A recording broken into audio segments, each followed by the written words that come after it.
ये किसने कहा आपसे आंधी के साथ हूं, मैं गोडसे के दौर में गांधी के साथ हूं। देश को आजादी माफी मांगने से नहीं, देश को आजादी लाठी खाने से मिली है, जेलों में जाने से मिली है।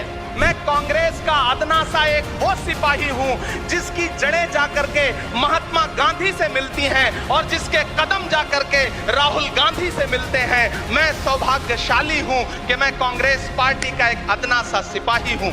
इस मुल्क में एक वो आवाज है जो दंगा कराना चाहता है, खून खराबा करना चाहता है, नफरत फैलाना चाहता है, और एक वो आवाज है जो मोहब्बत और न्याय की आवाज को बुलंद करना चाहता है। कि कांटे गुल के साथ नहीं चल सकते हैं, बुज़दिल खुल के साथ नहीं चल सकते हैं, रास्ते में जो छोड़ गया उसे जाने दो, सब राहुल के साथ नहीं चल सकते हैं। समाज में, देश में जहां कहीं भी अन्याय होगा, हम कांग्रेस पार्टी बन करके, कांग्रेस का कार्यकर्ता बन करके, गांधी का सिपाही बन करके गोडसेवादी विचारधारा को प्राप्त करने का काम करेंगे।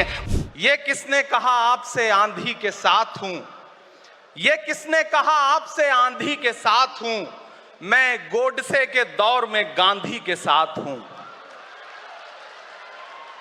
इस राष्ट्रीय अधिवेशन में पूरे भारत के एक एक छोर से, एक एक राज्य से आए हुए कांग्रेस पार्टी के जो तमाम सदस्य यहां पर उपस्थित हैं, मैं आपकी ऊर्जा को सलाम करता हूं और मैं आज जो प्रस्ताव पेश हुआ है उस पर बात करने के लिए आपके बीच में खड़ा हूं।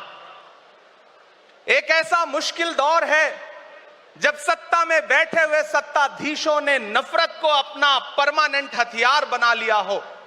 ऐसे समय में कांग्रेस पार्टी देश के हर कोने में जा करके मोहब्बत की बात कर रही है, प्यार की बात कर रही है, और इस जो कार्यक्रम का नाम है वो न्याय पथ है। न्याय पथ यानी कि इंसाफ का रास्ता, और उस इंसाफ के रास्ते पर अपने अतीत की विरासत को संभाल करके, संजो करके लेके चलता हुआ एक ऐसा न्याय का योद्धा जिसका नाम राहुल गांधी है, जो हम सब के लिए प्रेरणा का स्रोत है। मैं गुजरात में खड़ा हूं, जो महात्मा गांधी का गुजरात है, जो सरदार वल्लभ भाई पटेल का गुजरात है। तो मैं इस गुजरात में खड़ा होकर के अपने अतीत और अपने वर्तमान को मिलाता हूं, तो मैं ये महसूस करता हूं और फख्र से सोचता हूं कि मैं वो हूं, मैं कांग्रेस का अदना सा एक वो सिपाही हूं जिसकी जड़ें जाकर के महात्मा गांधी से मिलती हैं और जिसके कदम जाकर के राहुल गांधी से मिलते हैं। मैं सौभाग्यशाली हूं कि मैं कांग्रेस पार्टी का एक अदना सा सिपाही हूं। साथियों, मैं कोई लंबा चौड़ा भाषण करने के लिए नहीं खड़ा हूं, बस आपसे यह कहना चाहता हूं, ये जो न्याय का पथ है, हम सब इस न्याय के पथ पर चलने के लिए संकल्पित हैं। हमारा समर्पण इस न्याय के पथ के लिए है, हमारा संघर्ष इस न्याय के पथ के लिए है। मेरे भाई शशि थरूर जी बोल रहे थे, सचिन पायलट जी ने बोला, हमारी बहन गेनी बहन ने बोला, उसके बाद इमरान बोल रहा है। इन चार नामों में ही आप ये पाएंगे कि उत्तर से लेकर के, दक्षिण से लेकर के, गुजरात से लेकर उत्तर प्रदेश तक कांग्रेस यही तो है। कांग्रेस यही तो है, देश को समेटने और एकजुट करने का नाम कांग्रेस है। मुझे याद है कि जब कन्याकुमारी के साहिल पर खड़े होकर के, समंदर के साहिल पर खड़े होकर के हमारे नेता राहुल गांधी जी ने कहा था कि मैं 4000 किलोमीटर चलूंगा, एक नारा लगाऊंगा, नफरत छोड़ो भारत जोड़ो। हम सारे लोग उनके कंधे से कंधा मिला करके, उनके कदम से कदम मिला करके 4000 किलोमीटर चलते रहे। मैंने देखे हैं राहुल गांधी जी के पांव के छाले, मैंने देखा है उनका बहता हुआ पसीना, लेकिन हम आपसे पूछना चाहते हैं और इस स्टेज पर मौजूद कांग्रेस पार्टी के अपने तमाम वरिष्ठ नेताओं से भी ये निवेदन करना चाहते हैं कि जिस पथ पर, जिस इंसाफ के रास्ते पर राहुल गांधी इस मुश्किल वक्त में निकले हैं, हम उस लड़ाई में किस तरह से, कितने जोश के साथ राहुल गांधी जी के साथ खड़े हैं, यही तय करेगा। राहुल जी ने कहा है कि अगला निशाना, अगली जीत, अगला राज्य जहां कांग्रेस पार्टी जीतेगी वो गुजरात होगा। तो याद रखिए कि हार तब होती है जब ठान लिया जाता है, हार तब होती है जब मान लिया जाता है। जीत तब होती है जब ठान लिया जाता है। अगर हमने ठान लिया कि जहां से आज सत्ता के शीर्ष पर बैठे हुए लोग नफरत परोसने का काम कर रहे हैं, असमानता का काम कर रहे हैं, संस्थाओं को कुचलने का काम कर रहे हैं, उनके खिलाफ अगर हमने उन्हीं जड़ों में जाकर के मेहनत की, हिम्मत दिखाई, तो मुझे पूरा यकीन है कि जिस तरह अंग्रेजों के खिलाफ लड़ते हुए कांग्रेस पार्टी ने इस देश को स्वतंत्रता संग्राम के जरिए आजादी दिलाई थी, तो यह लड़ाई भी उस स्वतंत्रता संग्राम से कम नहीं है। उस लड़ाई का नेतृत्व महात्मा गांधी जी कर रहे थे, तो इस लड़ाई का नेतृत्व राहुल गांधी जी कर रहे हैं और हम सारे लोग राहुल गांधी जी के साथ खड़े हैं। हो सकता है कुछ लोग इस सफर में, इस मुश्किल सफर में छोड़ के चले गए हों, उन्हें नजरअंदाज करिए और एक नई पीढ़ी, एक नई ऊर्जा के साथ राहुल जी के साथ खड़ी हो। मैं तो कहना चाहता हूं कि कांटे गुल के साथ नहीं चल सकते हैं, बुज़दिल खुल के साथ नहीं चल सकते हैं, रास्ते में जो छोड़ गया उसे जाने दो, सब राहुल के साथ नहीं चल सकते हैं। आप सारे लोग, हम सारे लोग और इस देश के लाखों लाख करोड़ों करोड़ लोग राहुल गांधी जी के साथ खड़े हैं और यहां खड़ा होकर के इस देश के पिछड़ों को, आदिवासियों को, दलितों को, अल्पसंख्यकों को मैं सबको भरोसा दिलाते हुए इतना कहना चाहता हूं कि मेरे भाई, कांग्रेस ही है जो आपकी असली लड़ाई लड़ रही है। मुझे वो दिन याद है कि यह सरकार जब एक बिल लेकर के आई तो रात के 3 बजे भी आदरणीय सोनिया गांधी जी राज्यसभा में मौजूद थी इस देश के लिए, इस संविधान के लिए लड़ाई लड़ने के लिए, और राहुल गांधी जी भी लोकसभा में मौजूद थे उससे एक दिन पहले।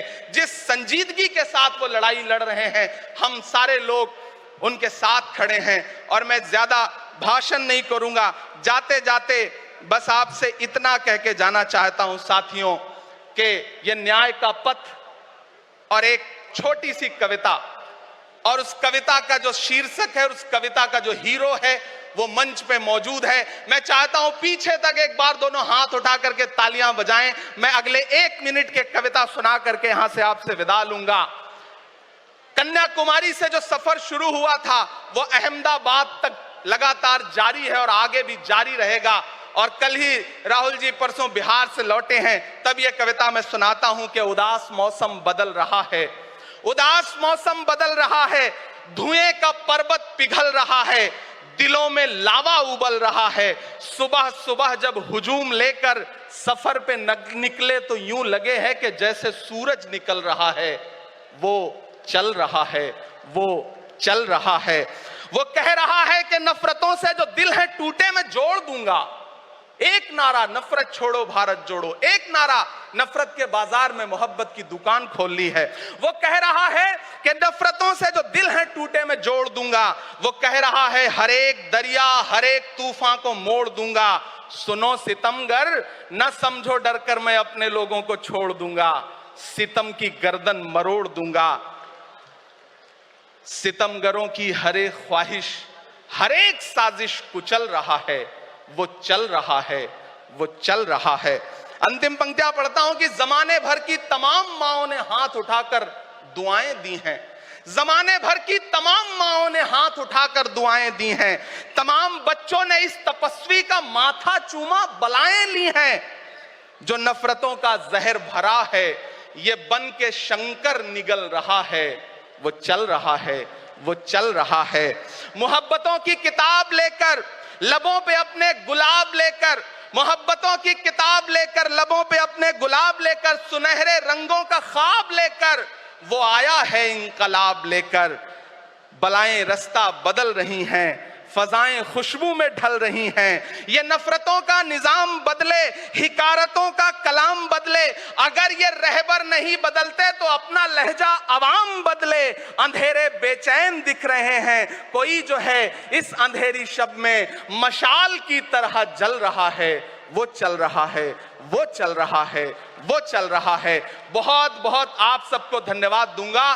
साथियों, आपने जिस जिंदा दिली से सुना उसके लिए आपका बहुत आभार। न हम सफर न किसी हमनशी से निकलेगा, हमारे पांव का कांटा हम ही से निकलेगा। वतन की रेत मुझे एड़ियां रगड़ने दे, मुझे यकीन है पानी यहीं से निकलेगा। बहुत बहुत शुक्रिया। दोस्तों, आज हमारे लिए बहुत गर्व का विषय है कि हम लोग एआईसीसी के सेशन में शामिल हो रहे हैं और ऐसी जगह पे शामिल हो रहे हैं जो अपने आप में एक ऐतिहासिक जगह है, इस देश के निर्माण में जिसकी बहुत बड़ी भूमिका है। और हम गुजरात में ये आईसीसी सेशन इसलिए कर रहे हैं कि गुजरात में स्वतंत्रता आंदोलन की जड़ है। गुजरात वो भूमि है जहां हमारे राष्ट्रपिता महात्मा गांधी, सरदार वल्लभ भाई पटेल जी, दादा भाई नौरोजी जी का जन्म स्थान है, उनकी कर्मभूमि है।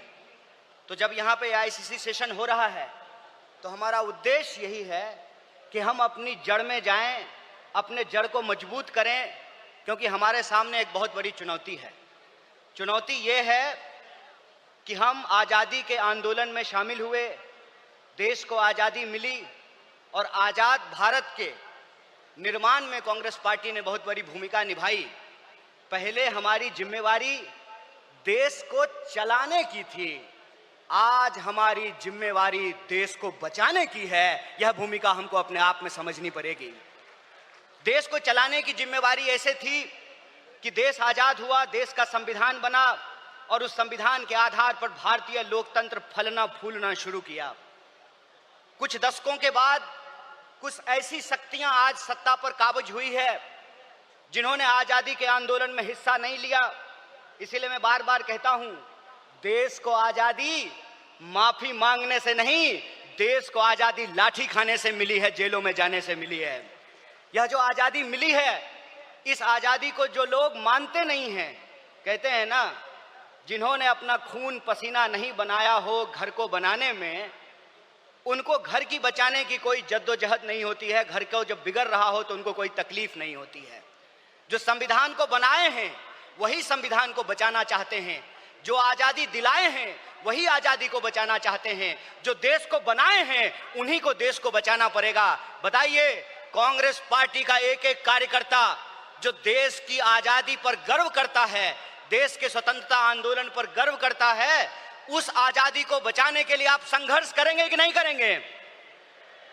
अगर आप संघर्ष करेंगे तो ये लड़ाई बिल्कुल आमने सामने की लड़ाई है। ये लड़ाई है कि एक तरफ वो लोग हैं जो काली टोपी पहनते हैं, एक तरफ हम लोग हैं जो सफेद टोपी पहनते हैं। वो जो काली टोपी पहनने वाले लोग हैं वो काले कानून लेकर के आते हैं। हम सफेद टोपी पहनने वाले लोग जो हैं वो गरीबी का अंधियारा मिटा करके, बेकारी का अंधियारा मिटा करके हम रोजगार का अवसर लाना चाहते हैं। हम अन्याय को समाप्त करके सामाजिक, आर्थिक और राजनीतिक न्याय लेकर के आना चाहते हैं। इसीलिए आज जब मैं आपके बीच में बोल रहा हूं तो सबसे पहले जो ड्राफ्ट है रेजोल्यूशन की, मैं उसके समर्थन में बोल रहा हूं। और यह जो न्याय पथ है जिसको लेकर के हमारा संकल्प है कि इस न्याय पथ पर हम चलेंगे, और न्याय पथ पर चलने का मतलब यह है कि देश में कहीं भी अन्याय होगा, चाहे वो अन्याय दलितों के खिलाफ हो, चाहे वो अन्याय गरीबों के खिलाफ हो, चाहे वो अन्याय पिछड़ों के खिलाफ हो, चाहे वो अन्याय आदिवासियों के खिलाफ हो, महिलाओं के खिलाफ हो, किसानों के खिलाफ हो, मजदूरों के खिलाफ हो, किसी भी भारतीय के खिलाफ अगर कोई अन्याय होगा तो उस काली टोपी वाले अन्याय के खिलाफ हम सफेद टी शर्ट पहन करके राहुल गांधी जी के बताए रास्ते पर चलेंगे। हम न्याय का योद्धा बनेंगे और न्याय का जो हमारी पहचान है, न्याय का जो हमारा ये सिंबल है, उसी से हम इस देश को बचा सकते हैं। और देश को बचाने की जो मुहिम है, इस संबंध में मैं आपको बता दूं कि आज एनएसयूआई का स्थापना दिवस है, फाउंडेशन डे है। स्टूडेंट और यूथ की एक बहुत बड़ी भूमिका है। स्टूडेंट और यूथ अलग अलग तरीके से इस देश में अपने हक और अधिकार को लेकर के संघर्ष कर रहे हैं। यह जो लड़ने वाले लोग हैं, जो न्याय के लिए लड़ रहे हैं, वो असल में कांग्रेसी हैं। और जो विचारधारा से कांग्रेसी हैं उनको हमको साथ लेकर के आना पड़ेगा। और मैं कांग्रेस के एक एक कार्यकर्ता को धन्यवाद देना चाहता हूं कि आप इस दौर में कांग्रेसी हैं जब लोग गद्दारी कर रहे हैं, कांग्रेस पार्टी के साथ बेवफाई कर रहे हैं, चंद दौलत के लिए, चंद सिक्कों की खनक के लिए अपनी पार्टी से गद्दारी करके उस विचारधारा से समझौता कर रहे हैं। उस वक्त आप कांग्रेस का झंडा थाम करके खड़े हैं। आप सिर्फ कांग्रेस के कार्यकर्ता नहीं हैं, इस देश को बचाने वाले आप जो है सेनानी हैं। जो स्वतंत्रता आंदोलन इस देश को मिला है, स्वतंत्रता सेनानियों ने जो स्वतंत्रता हमको दिलाई है, उस स्वतंत्रता को बचाने वाले आप संविधान सेनानी हैं। इसीलिए मैं आप सबसे अपील करने के लिए आया हूं कि ये आमने सामने की लड़ाई है, ये विचारधारा की लड़ाई है। और इस दौर में हमको उस रास्ते पे नहीं जाना है जो आसान रास्ता है, जो लालच का रास्ता है, जो कुर्सी का रास्ता है। मैं कहता हूं कि इतिहास ने हमको मौका दिया है, कांग्रेस पार्टी ने हमको मौका दिया है, तो हम एमपी एमएलए बनने की कोशिश जरूर करें। लेकिन हम जिस दौर में रह रहे हैं, ये वो दौर है कि हमारे सामने एमपी एमएलए बनने के अलावे गांधी बनने का अवसर है, भगत सिंह बनने का अवसर है, सरदार वल्लभ भाई पटेल बनने का अवसर है, सुभाष चंद्र बोस बनने का अवसर है, एनी बेसेंट बनने का अवसर है, अंबेडकर बनने का अवसर है। इसीलिए मैं अपने कांग्रेस पार्टी के एक एक कार्यकर्ताओं को एआईसीसी के इस मंच से कहना चाहता हूं कि यह जो रेजोल्यूशन है, यह रेजोल्यूशन कागज पे लिखे हुए कोई शब्द नहीं है, यह संकल्प है। और उस संकल्प पे हम समर्पण के साथ चलेंगे, संघर्ष करेंगे, और संघर्ष करेंगे तो इस विपरीत परिस्थिति में हमारी जीत सुनिश्चित है। मैं देखता हूं कि कई बार कांग्रेस के कई कार्यकर्ता निराश हो जाते हैं, तो मैं उनको कहता हूं कि यह वक्त निराश होने का वक्त नहीं है, यह अपनी काबिलियत साबित करने का वक्त है, यह अपनी विचारधारा को साबित करने का वक्त है। और जावेद अख्तर ने बखूबी इस बात को लिखा है कि इस मुल्क में दो आवाजें हैं, इस मुल्क में दो आवाजें हैं। इस मुल्क में एक वो आवाज है जो दंगा कराना चाहता है, खून खराबा करना चाहता है, नफरत फैलाना चाहता है, और एक वो आवाज है जो मोहब्बत और न्याय की आवाज को बुलंद करना चाहता है। इसीलिए हम कहते हैं कि मुझे पामाल रस्तों का सफर अच्छा नहीं लगता, जिस दर जाते हैं लोग उधर जाना अच्छा नहीं लगता। आप कांग्रेस पार्टी के ईमानदार कार्यकर्ता हैं, आपके कंधे पर देश को बचाने की जिम्मेवारी है, आपके कंधे पर संविधान को बचाने की जिम्मेवारी है। और हमको पूरा भरोसा है कि आईसीसी सेशन के माध्यम से पूरे देश में यह संदेशा जाएगा और कांग्रेस पार्टी का एक एक कार्यकर्ता मजबूत होकर के अपनी काबिलियत को साबित करेगा। वह पथ क्या, पथिक कुशलता क्या, जिस पथ में बिखरे सूल ना हो, नाविक की धैर्य परीक्षा क्या, जब धाराएं प्रतिकूल ना हो। इस प्रतिकूल समय में कांग्रेस पूरे दमखम के साथ उस काली विचारधारा के खिलाफ, उस काली टोपी के खिलाफ टी शर्ट पहन करके लड़ेगा। और यह टी शर्ट का जो सिंबल है वो न्याय का सिंबल है। उस अन्याय के खिलाफ हमको इस न्याय की आवाज को बुलंद करना है। मुझे पूरा भरोसा है कि आईसीसी सेशन से निकल करके हम अपने जिलों में जाएंगे, अपने बूथों पर जाएंगे, और समाज में, देश में जहां कहीं भी अन्याय होगा, हम कांग्रेस पार्टी बन करके, कांग्रेस का कार्यकर्ता बन करके, गांधी का सिपाही बन करके गोडसेवादी विचारधारा को परास्त करने का काम करेंगे। बहुत बहुत शुक्रिया, बहुत बहुत धन्यवाद। इनकलाब जिंदाबाद, जय हिंद, जय कांग्रेस। एक बार जोर से आवाज बुलंद कीजिए। यह आवाज साबरमती आश्रम से दिल्ली के तख्त तक पहुंचनी चाहिए। जय हिंद, जय हिंद, जय कांग्रेस।